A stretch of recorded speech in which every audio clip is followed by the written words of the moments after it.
मेरे प्यारे अजीज दोस्तों, आज मैं एक ऐसा किस्सा सुनाने जा रहा हूं जिसे सुनकर आपका दिल खुश हो जाएगा। जून की तपती दोपहर थी। सड़क पर धूल उड़ रही थी। एक चौराहे पर लाल बत्ती थी और वहीं पुलिस की गाड़ी खड़ी थी। गाड़ी के बाहर खड़ा था दरोगा विक्रम सिंह, माथे पर लाल टीका, आंखों में घमंड और कमर पर लटकती लाठी। वो इधर उधर देख रहा था जैसे कोई शेर अपने शिकार की तलाश में हो। जज रजनी शर्मा सादे से सूट में अपनी स्कूटी पर तेज रफ्तार से जा रही थी। कोर्ट में एक केस की सुनवाई करने के लिए जा रही थी। बिल्कुल आम सी लड़की की तरह उसके साथ ना कोई सरकारी गाड़ी और ना ही कोई गनमैन था। वह आम सी लड़की की तरह जा रही थी, अपनी एक्टिवा चलते हुए, चश्मा आंख पर। जिसे ही वह चौकी के पास पहुंची, दरोगा ने देखा और फुसफुसाया, क्या माल है, अकेली जा रही है क्या? उसने लाठी से इशारा किया। सुनो, इधर आओ। महिला थोड़ी सहम कर रुकी, फिर धीरे धीरे पास आई। कहां जा रही हो? दरोगा की आवाज में तंज था। कोर्ट में काम है, महिला ने धीरे से कहा। कोई खास काम? दरोगा हंसने लगा। या किसी को छुड़ाने जा रही हो? महिला कुछ नहीं बोली, उसने बस फोल्डर और पहचान पत्र दिखाया। अरे बाप रे, दरोगा हंसा। ये तो बड़ा अफसर बनने का शौक है औरत को। फिर लाठी से उसका फोल्डर नीचे गिरा दिया। कागज सड़क पर बिखर गए। महिला झुकी कागज उठाने, तभी दरोगा ने कहा, झुको मत, मेरा मन कर रहा है तुझे थाने ले जाऊं और पूछूं तुझसे तेरी औकात। भीड़ इकट्ठा हो गई थी, लेकिन कोई कुछ नहीं बोला। महिला ने आंखों में गुस्सा दबाकर कहा, मैंने कुछ गलत नहीं किया, मुझे जाने दीजिए। दरोगा ने चिल्लाकर कहा, अभी तू जाने की बात कर रही है? पहले जवाब दे, तेरा चालान क्यों ना काटूं? हेलमेट नहीं, तेज रफ्तार और फिर मुंह चलाना। महिला शांत थी, लेकिन उसके माथे की नसें तन चुकी थीं। दरोगा ने बाजू पकड़ने की कोशिश की, लेकिन तभी महिला 2 कदम पीछे हटी और बोली, हाथ लगाने से पहले सोच लेना, कानून सड़क पर भी चलता है और अदालत में भी। दरोगा हंसा। अरे वाह, अब तू मुझे कानून सिखाएगी? चलो, अब तो तू पक्की गई थाने। उसने सिपाही को इशारा किया। गाड़ी निकालो, इसे वीआईपी ट्रीटमेंट देंगे। महिला अब भी शांत खड़ी थी, लेकिन उसकी आंखों में आग जलने लगी थी। वो बोली नहीं, लेकिन अब वो ये सोच चुकी थी, आज नहीं तो कल, लेकिन जवाब मिलेगा। दरोगा विक्रम सिंह ने आंखों में शिकार की चमक लिए हाथ उठाया और उस सीधी सादी दिखने वाली औरत का बाजू पकड़ लिया। चलो, बहुत हो गया नाटक, अब चलेगी गाड़ी थाने की ओर, उसने झटका दिया। लेकिन उस झटके के बाद भी महिला की आंखें बिल्कुल स्थिर थीं। कहीं कोई डर नहीं था, लेकिन चुप्पी इतनी भारी थी जैसे तूफान भीतर बंद है। सड़क पर खड़े लोग बस तमाशा देख रहे थे। ना कोई कुछ बोल रहा था, ना रोक रहा था। सब जानते थे, वर्दी से भिड़े तो खुद की शामत आ जाएगी। महिला को जीप में धक्का देकर बैठाया गया। सामने सीट पर दरोगा बैठा, मुंह में पान ठूंसते हुए बोला, अभी तो तू बड़ी होशियार बन रही थी ना, थाने पहुंच, फिर देख तू जैसे पढ़े लिखों की हवा कैसे निकालते हैं। महिला अब भी चुप थी, उसकी निगाहें खिड़की से बाहर थीं, जैसे वो उन रास्तों को पहचान रही हो जिनसे वो रोज गुजरती थी। लेकिन आज कैदी बनकर थाना आया। लोहे का बड़ा दरवाजा खुला, अंदर बदबू, गालियां, धुआं और बीच में खड़ा वो शेर बना दरोगा। ओए रमेश, हवालात खोल, एक वाईपी मेहमान आई है आज। कांस्टेबल हंस पड़ा। क्या किया इसने साहब? अकड़ रही थी सड़क पे, अब इसका इलाज यहीं होगा। महिला को अंदर धकेला गया। कमरे में घुसते ही उसने दीवारों पर गंदे पोस्टर, बदबू मारते बिस्तर और जमीन पर पड़े टूथब्रश देखे, लेकिन उसने कुछ नहीं कहा, बस चारों तरफ देखा जैसे किसी का हिसाब जोड़ रही हो। तभी दरोगा पीछे आया, बोला, अब बता, नाम क्या है तेरा? घर कहाँ है? क्या करती है? महिला की आंखें उसकी आंखों से टकराईं और फिर वही चुप्पी दरोगा का माथा तन गया। तेरे जैसे बहुत देखे हैं जो कोर्ट कचहरी के नाम पे उड़ते हैं, पर हकीकत में सब सिलेबस खत्म करवा देते हैं।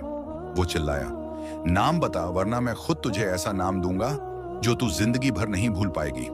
महिला ने पहली बार हल्की आवाज में कहा, नाम पूछने से पहले यह सोच लेना कि जब नाम पता चलेगा तो तू अपनी ही कुर्सी से गिर जाएगा। दरोगा हंस पड़ा। अबे क्या तू कोई अफसर है, एमएलए है या सीधी भगवान? महिला फिर चुप। वो एक कोने में बैठ गई और धीरे धीरे अपनी चप्पलें उतार दी, घुटनों को मोड़ा और दीवार से पीठ टिका दी। उसके चेहरे पर अब भी डर नहीं, लेकिन एक बात साफ थी, ये औरत आज टूटी नहीं है। ये औरत सिर्फ देख रही है कि तू कितनी गहराई तक गिर सकता है। हवालात का दरवाजा धड़ाम से बंद हुआ। उस औरत की आवाज फिर से किसी ने नहीं सुनी, लेकिन उसकी चुप्पी अब पूरे थाने में गूंज रही थी। दरोगा विक्रम सिंह ने कुर्सी पर पैर फैलाए, गमछा कंधे पर फेंका और बोले, रमेश, ओ रमेश, जरा चाय पानी भेज और इस मास्टरनी के लिए एक काली रिपोर्ट बनाना शुरू कर। सिपाही ने पूछा, क्या लिखूं साहब? चोरी, झगड़ा, रेप केस? विक्रम हंस पड़ा। कुछ भी लिख, सबूत थोड़े ना चाहिए यहां, बस फाइल मोटी होनी चाहिए। औरत अंदर बैठी थी। कमरे में एक टूटा सा बल्ब टिमटिमा रहा था, एक कोने में पानी टपक रहा था और दीवार पर कोकरोच रेंग रहे थे। वो औरत उन दीवारों को घूर रही थी जैसे उनके अंदर कुछ सुन रही हो। वो थाने के भीतर का सड़ान देख रही थी और नोट कर रही थी। तभी एक सिपाही दरवाजे पर आया। मैडम, खाना खाएंगी? उसने सिर हिलाकर मना किया। दरोगा दरवाजे के पास आया और बोला, नाम नहीं बताएगी, खाना नहीं खाएगी, लगता है तुझे मुझसे मिलने का शौक था। फिर धीरे से बोला, अबे रमेश, एक अंधेरे रूम में बंद कर इसे अकेले में प्यार भी आ जाता है और सच्चाई भी। सिपाही थोड़ी देर झिझका, पर साहब, अगर बाद में ये कोई अफसर निकली तो फंसेंगे। दरोगा गुस्से से चिल्लाया, तेरी अक्ल तेरे पेट में घुसी है क्या? मैं देख लूंगा। जब तक इसका नाम नहीं जानेंगे ये हमारे हिसाब से ही चलेगी। महिला को उठाया गया, उसके बाजू को पकड़कर उस तंग अंधेरे कमरे में डाल दिया गया, जहां न पंखा था न रोशनी, बस एक जंग लगा लोहे का पाइप और गीली दीवारें। लेकिन अब भी उसने एक शब्द नहीं कहा, ना चीखी, ना रोई, ना गिड़गिड़ाई, बस एक कोने में बैठकर अपनी सांसें सुनती रही। दरोगा ने बाहर आकर सिगरेट जलाई। अबे सुनो, आज रात तक नाम निकाल लेंगे इससे, और अगर नहीं निकला तो कल इसकी फोटो अखबार में आएगी।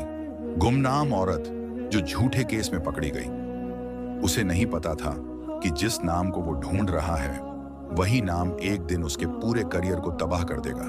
और अब वक्त धीरे धीरे उस दिन की तरफ बढ़ रहा था। थाने की घड़ी रात के 12:03 पर थी। पूरा थाना आधे नींद में था।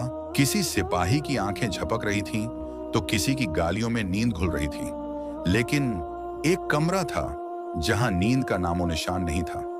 वो वही कमरा था जहां उस महिला को बंद किया गया था।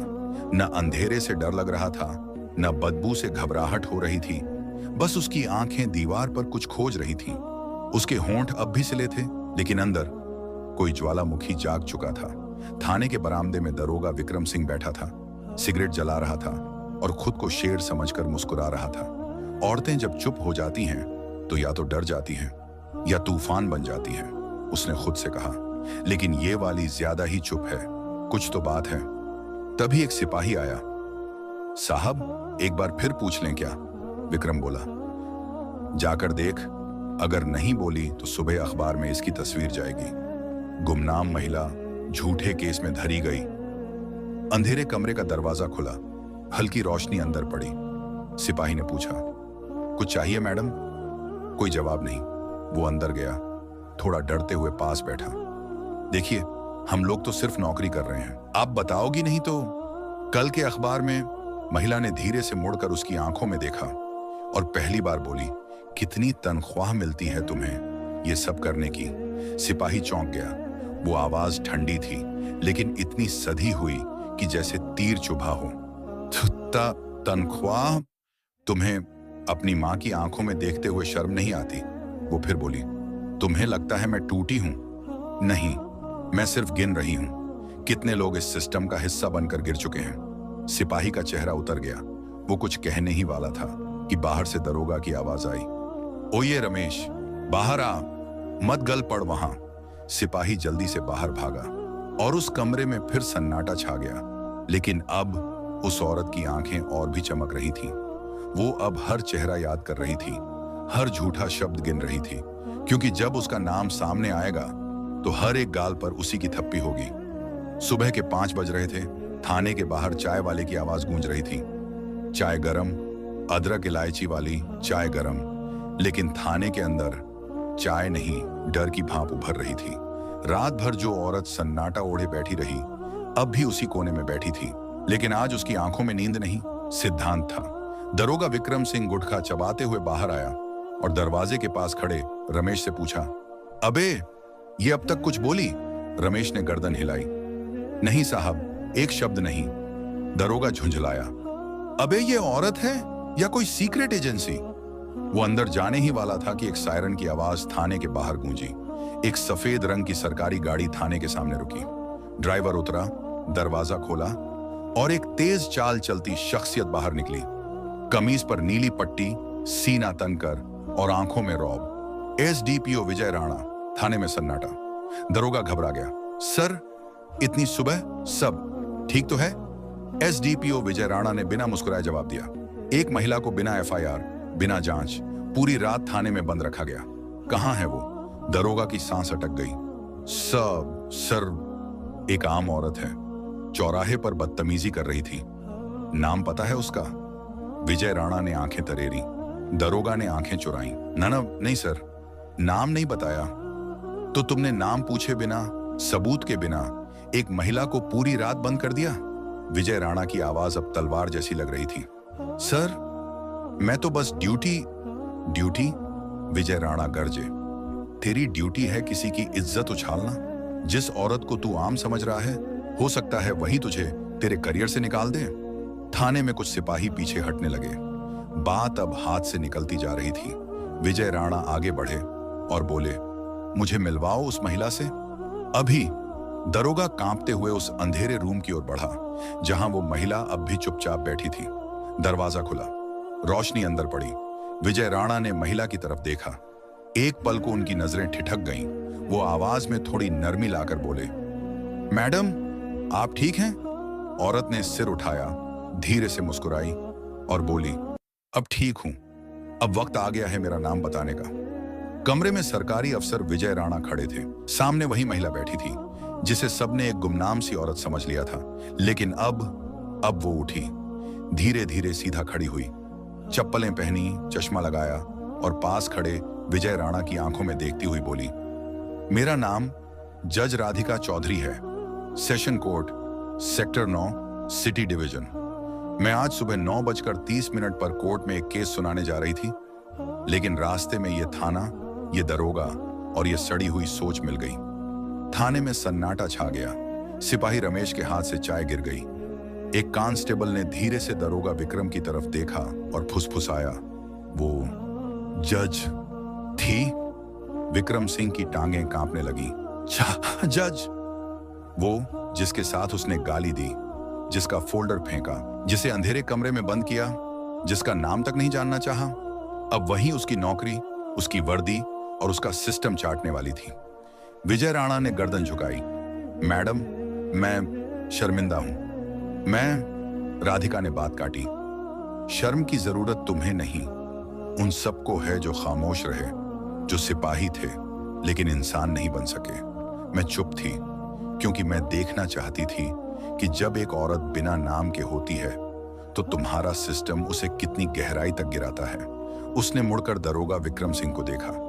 दरोगा की आंखें झुकी हुई थीं, पसीना उसके माथे पर बह रहा था। राधिका उसकी तरफ बढ़ी और बोली, तू नहीं जानता था तू किसके सामने खड़ा है। अब तुझे कानून समझ आएगा, लेकिन तुझे किताबों से नहीं, तुझे अदालत की कुर्सी से मिलेगा। दिन सोमवार, समय सुबह 9:25, जगह सेशन कोर्ट, सेक्टर 9 कोर्ट के बाहर मीडिया की गाड़ियों की लाइन लगी थी। हर चैनल की माइक पर एक ही सवाल था, क्या ये वही जज हैं जिन्हें रात भर थाने में रोका गया? क्या अब सिस्टम की असली सफाई शुरू होने जा रही है? क्या दरोगा विक्रम सिंह को सस्पेंड किया जाएगा? भीड़ के बीच से एक सफेद स्कूटी धीरे धीरे कोर्ट परिसर में घुसी। हेलमेट उतरा और वही चेहरा सामने आया, जज राधिका चौधरी। सादगी, संकल्प और सीना ताने हुए वो चली अंदर। Court room. 3 की घड़ी ने 9:30 बजाए। जज साहिबा ने कुर्सी संभाली। पूरा कोर्ट खड़ा हुआ। सबकी आंखों में सवाल थे, लेकिन चेहरे पर आदर भी। राधिका ने फाइल खोली। कल की रात की डिटेल पढ़ते हुए आंखें नहीं कांपी, लेकिन जुबान से जो निकला वो बम जैसा था। थाना प्रभारी विक्रम सिंह को इस अदालत में तत्काल पेश किया जाए। चारों तरफ सन्नाटा। वकील भी चुप, सिपाही भी चुप। 10 मिनट बाद दरोगा विक्रम सिंह कोर्ट में घुसा। आज न वो रौब था, न गमछा, न बूट की टपटप। आज बस झुका हुआ सिर और कांपती हुई चाल थी। विक्रम सिंह, राधिका की आवाज में जरा भी कंपन नहीं था। क्या आप स्वीकार करते हैं कि आपने बिना एफआईआर, बिना महिला पुलिस और बिना सबूत के एक महिला को रात भर थाने में बंद रखा? विक्रम सिंह ने नजरें नीची की। जी, गलती हो गई, पहचान नहीं पाया था। पहचान? राधिका गर्जी। क्या सिर्फ वर्दी या पद देखकर इंसान की इज्जत मापते हो? अगर मैं जज न होती तो आज भी तुम्हारे अंधेरे कमरे में पड़ी रहती। पूरा कोर्ट एकदम शांत। राधिका ने कहा, यह अदालत इसे केवल मेरी बेइज्जती नहीं मानती, बल्कि पूरी महिला बिरादरी के आत्मसम्मान का अपमान मानती है। और फिर उन्होंने आदेश दिया, थाना प्रभारी विक्रम सिंह को तत्काल प्रभाव से निलंबित किया जाए और महिला उत्पीड़न की धारा 306A, 341 और 161A के अंतर्गत मुकदमा दर्ज कर न्यायिक हिरासत में भेजा जाए। कोर्ट में हड़कंप, बाहर मीडिया का शोर, टीवी स्क्रीन पर चला। जज ने जजमेंट नहीं दिया, जज ने इतिहास रच दिया।